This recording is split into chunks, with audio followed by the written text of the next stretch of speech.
Hola amigos, mi nombre es Cristian Coronel y hoy vamos a revisar un tema muy interesante, la interacción entre las células y el ambiente extracelular, esto desde el enfoque de la práctica clínica de los paramédicos. Sin más, vamos a empezar.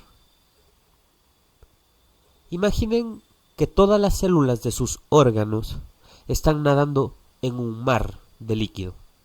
A este mar de líquido en el que están nadando todas las células de nuestro cuerpo, lo vamos a llamar el líquido extracelular.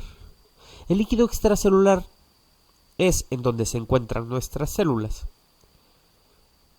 Además del líquido extracelular, tenemos a los vasos sanguíneos. Estos vasos sanguíneos, al no estar dentro de nuestras células, también van a pertenecer al líquido extracelular. Sin embargo, a este líquido extracelular específicamente lo vamos a denominar líquido intravascular. Y al líquido que está fuera del espacio intravascular se llamará líquido intersticial. El líquido intersticial es agua, generalmente, con una disolución de muchos componentes proteicos, de carbohidratos, electrolitos, hormonas y muchos compuestos químicos que permiten ser el ambiente interno de la célula.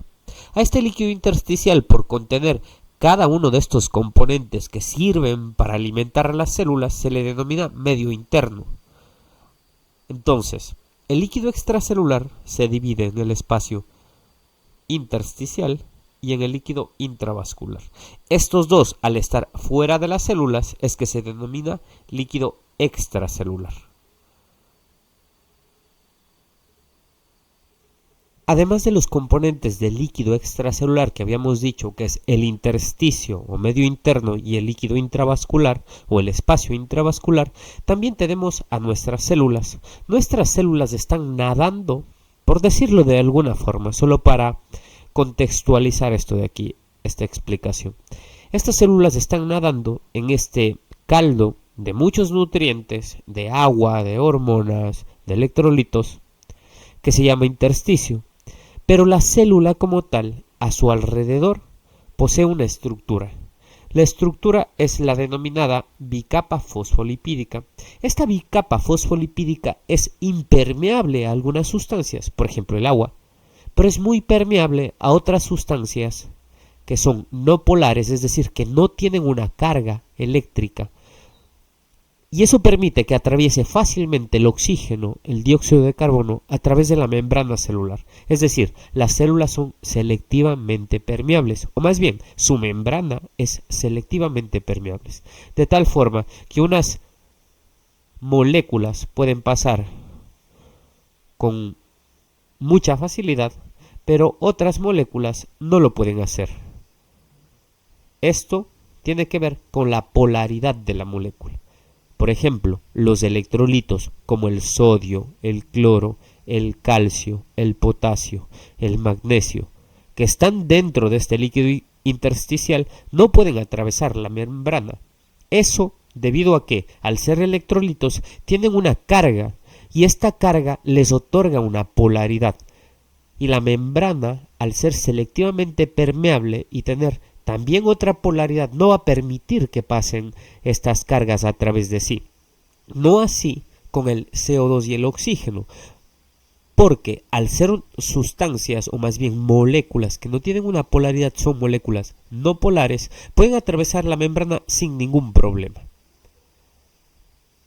A este compartimento que le denominamos célula, dentro de este hay un espacio y es el espacio intracelular.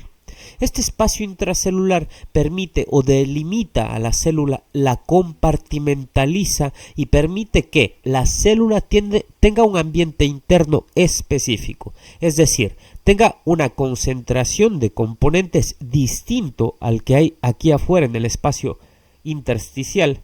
Esa diferencia de componentes permite que la célula tenga su propio ambiente interno y el de afuera tenga otro ambiente interno, de tal forma que la célula dentro de ella va a tener ciertos componentes en una concentración específica. Por ejemplo, dentro de la célula hay mucho potasio y fuera de la célula hay poco potasio. Por ejemplo, fuera de la célula hay mucho sodio. Dentro de la célula hay poco sodio. Estas diferencias entre estos compartimentos permite que se generen muchas reacciones o muchos procesos fisiológicos para que las células puedan vivir. Ocurre lo mismo, por ejemplo, cuando el oxígeno es transportado en los glóbulos rojos a través de los tejidos, la cantidad de oxígeno que hay en este vaso sanguíneo es mucho más alta que la cantidad de oxígeno que hay tanto en el intersticio como dentro de la célula. Eso permite que por gradiente de concentración, y cuando hablo de gradiente de concentración hago referencia a que hay más en un lado y menos en otro lado, y eso genera un gradiente.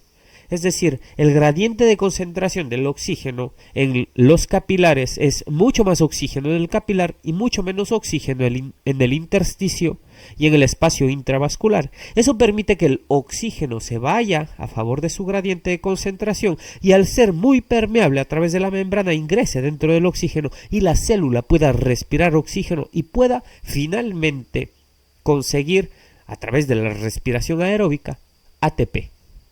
Finalmente, producto de este metabolismo celular para formar energía, para formar ATP, la célula va a terminar generando detritos o desechos, que son, por ejemplo, el CO2, vamos a ponerle en esta otra célula, y el agua. Este CO2 y H2O va a estar muy concentrado dentro de la célula, versus en el espacio intravascular, en el capilar, va a haber muy poco CO2. Eso genera un gradiente de concentración y permite que el CO2 y el agua difundan a través de la membrana y terminen saliendo al espacio intravascular y de esa forma terminen siguiendo ese ciclo perpetuo que nos permite sobrevivir.